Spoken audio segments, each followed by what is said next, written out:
3 tech brands suffering from Trump's tariffs. June 29, 2025.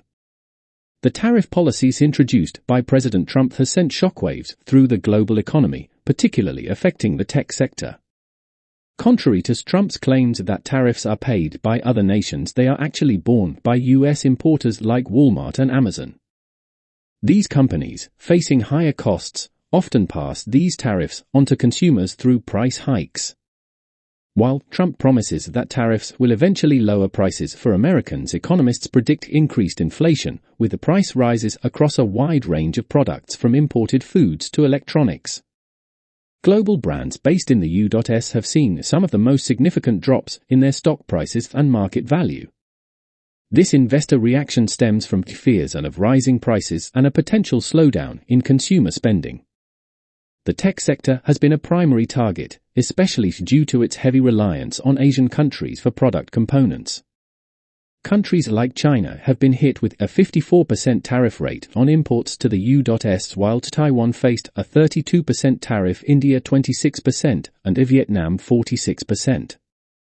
Among the hardest hit is Apple, the world's most valuable publicly traded company, which saw a market capitalization drop of over $300 billion in a single day.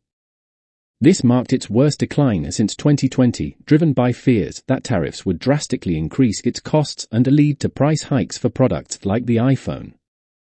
Apple manufactures most of its hardware in China, with other key production centers in India and Vietnam also affected by tariff rates. On Friday, Apple's stock price fell an additional 3%.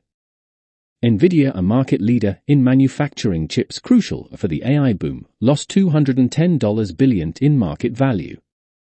This occurred after Trump imposed a 32% tariff on imports from Taiwan, where Nvidia has its main semiconductor manufacturing facilities. Its shares began Friday with a nearly 6% drop. The impact on Nvidia highlights the vulnerability of tech companies heavily reliant on international supply chains.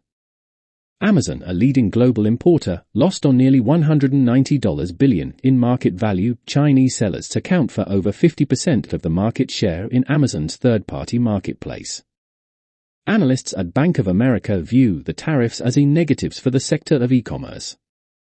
However, they suggest that major players like Amazon could potentially benefit if prices rise globally, as they collect commissions on the total sale price of an item. On Friday, Amazon's shares fell by 1%. The tech sector in particular faces significant challenges due to its reliance on global supply chains and the high tariffs imposed on key manufacturing countries. By Explicame, story by Diego Perez Morales, June 29, 2025.